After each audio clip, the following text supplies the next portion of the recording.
Right, I'm now going to do a quick video of the game I posted below. This is the game I had in the Swiss League the weekend just gone, which is, well, I played this game on the 14th of, 13th of June, I believe. I was playing a Ukrainian Grandmaster who's just 2600 rated.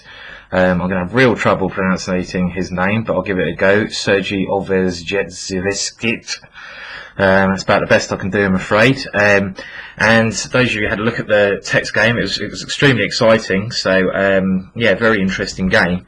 And well, I had the black pieces, so in this game I tried out the Kings Indian Defence. You can probably see in my last video I played the Dutch, so I like keeping things a bit fresh, and Kings Indian is a good way to get some very good winning chances as well. I mean, you nearly always get exciting positions with the Kings Indian, so this is another reason I quite like playing it, because you're bound to get some tactical entertainment. So in this position my opponent played knight ge2. Now I was quite happy to see this, because I played this move myself from the white side and I don't believe it's particularly good. I think that black's got two good ways of meeting this move of knight ge2. I mean, the main idea is bring the knight to g3, but it's actually quite badly placed on the g3 square. I mean, I think the only reason this knight move could be any good is if white combines it with an early push of the h-pawn, but this rarely works. Anyway, I just castled. My opponent continued with knight g3, and now I think there are two good lines against this. The line that I played and another line with a6. Now, Samuel Franklin actually played a6 against me at the Hastings tournament. I had the white piece in this position and I lost.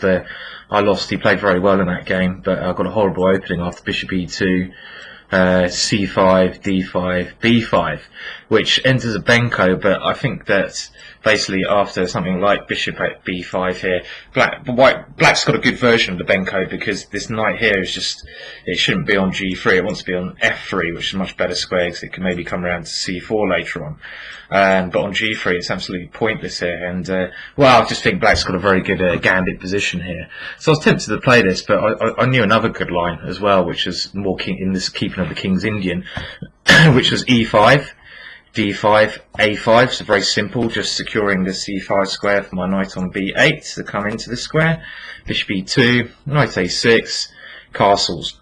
Now, maybe h4 is a bit more, you have to be a bit more accurate here if you're playing black, but again, I don't think h4 is anything to worry about. And this h-pawn can actually just become a weakness on h4, and as my opponent was a Russian sort of player, I didn't expect him to go about pushing his h-pawn up the board.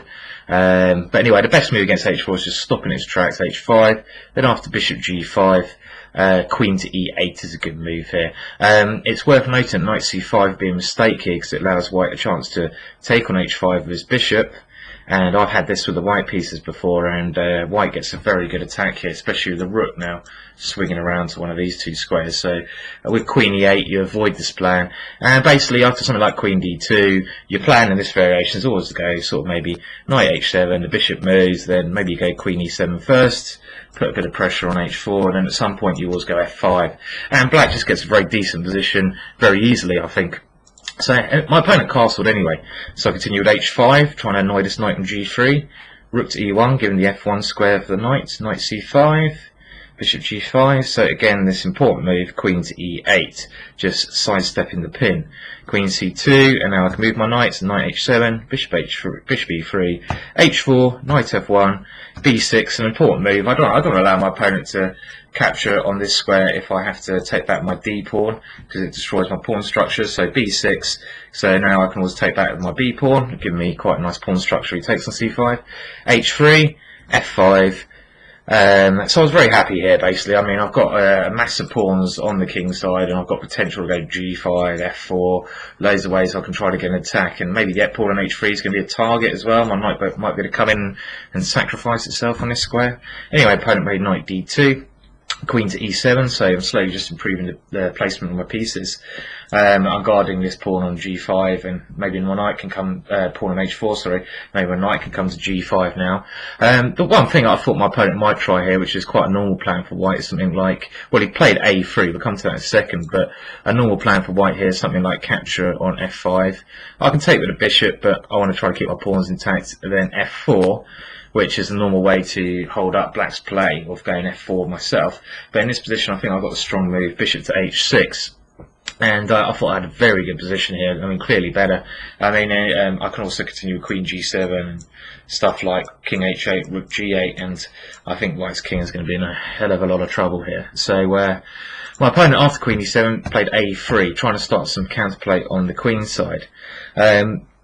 So now I had a long think here, because his obvious plan is to go b4.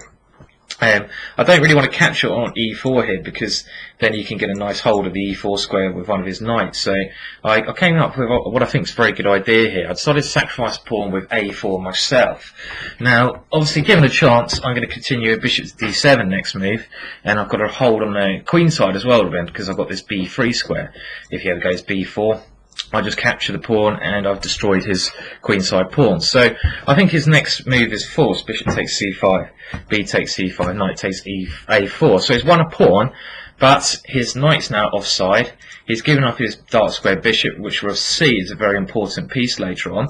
And I've also got chances to attack on the king side. So after my next move, g5, which is a very good move, I was very confident here, because my plan is just to go g4, followed by something like bishop to h6, and I'm just going to get on with attacking his king.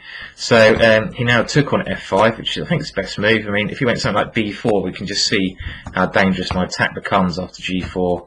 F takes g4, and now I've got ideas of playing g3, h3, bishop h6, queen f6, knight g5.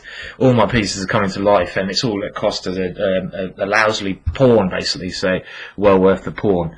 Probably black's just on the verge of winning there even. Anyway, e takes f5, bishop takes f5, queen d1, and now an important move, e4. This is a very important move, because I need to get my dark square bishop in the game, and really f2 is a big target for my pieces. Bishop g4, so he's stopping me playing e3, and now I calculated the following line: bishop takes g4. Can't capture his queen on g4, which is quite nice for me, because his knight's on pre on a4, so he has to take his h-pawn, which gives me some chance to play h3 myself at some point. Now queen to d7.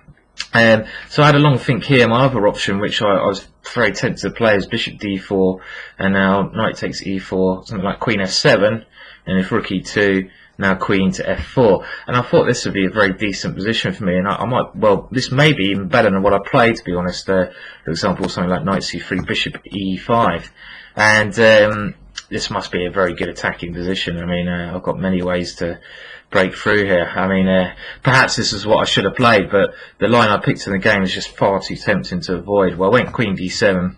He's only got one move, attacking the knight on a4, and so I'm gaining tempo. But I'm also lining up my queen against a g4 square, which is more important. Knight c3, and now the move I've been planning, rook takes f2. Fun and games begin. So yeah, this I was feeling very happy here, because after king takes f2, I mean, okay, you can go rook takes e4, but then I've got rook f8 at the worst, and his king's looking very weak, and my dark square bishop is so powerful here. If he goes knight f3, I just take on b2, so I'm doing very well here. I mean, after rook f2, king takes f2, we can see how my bishop has come suddenly into the game. I mean, this has really been my plan, playing a4, forcing white to give up his dark square bishop, and I'm gaining tempo as well. So king to f1. I mean, we can see why my queen has to be on d7 now, because if he goes king to e2 or something like this, then I can play queen takes g4 check. So this is why I need my queen on this square looking at g4 pawn. Anyway, rook f8, knight f3, and now I took on f3, rook e6, which is a good move. He has to stop my queen coming to g4. F takes g2 check. Maybe I should play queen f7 here. I was trying to decide between the two moves, and the move I play in the game is far too tempting to not play. I mean, the idea after queen f7 is that after gf3, I go queen f4, my queen comes into the game, because it was blocked off on d7 by the rook here, so I needed to figure a way of getting it in, and maybe this is quite good. I was right about queen e2 at the time, when I thought queen f3, he goes king d2, and his king's starting to run away, but after king e2, I forgot I had the move queen h2 check, and if king d3, maybe I can just take on b2 here, and well, I think white's in trouble here. For the exchange, I've got plenty of compensation. But anyway, took on g2 check, king takes, rook f7, f2, king h1, queen f7. So this is the line I had in plan. I mean, my queen now has ideas of coming to f3 or f4, depending where one's queen goes.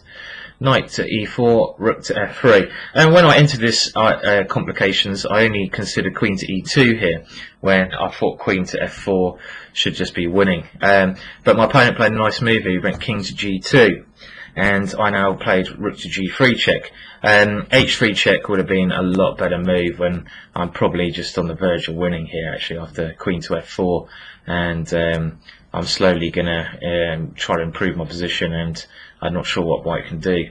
I still have got to win that position, but rook g3 I chose, and the game now becomes a draw after queen f2, king h1. Here, my opponent's only got one way to defend, queen to g1, and this is a move I missed. Well, I didn't miss queen g1, but I thought he had to give up his exchange like this, but then I'm winning after a sequence like this, and my king just comes around in time, and my knight's ready to jump into e3, and I'm going to promote my pawn. So pretty simple that would have been. But my opponent played queen to g1, and what I missed at the time was that well, I was planning to go queen takes b2 here, which I thought was just winning. For example, I'm threatening the queen on g1 and the rook on a1, and if rook b1 here, I've got the good move g2 check, and if king h2, I take the queen with check. And if queen takes pawn, I take the rook with check, and both cases would be very easily winning. But all I forgot is that after queen takes b2, my opponent can play rook to f1, which is a great move. Now, if I take the queen off, he's got a bizarre perpetual by just going rook e8 check, king g7, rook g7 check, king g6, rook e6 check, and it looks like it's too dangerous to go knight f6, because he just exchanges everything off, and he's got this outside pass pawn for me to worry about.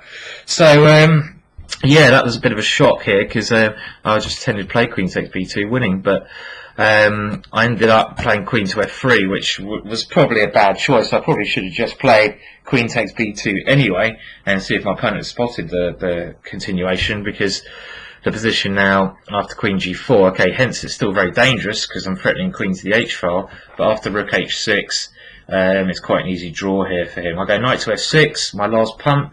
I want to go knight to h5, but then my opponent has time to interpose queen, so queen h3, and then the best I can do really here is take a draw. I didn't go queen to d3, I just went back to g4 with my queen.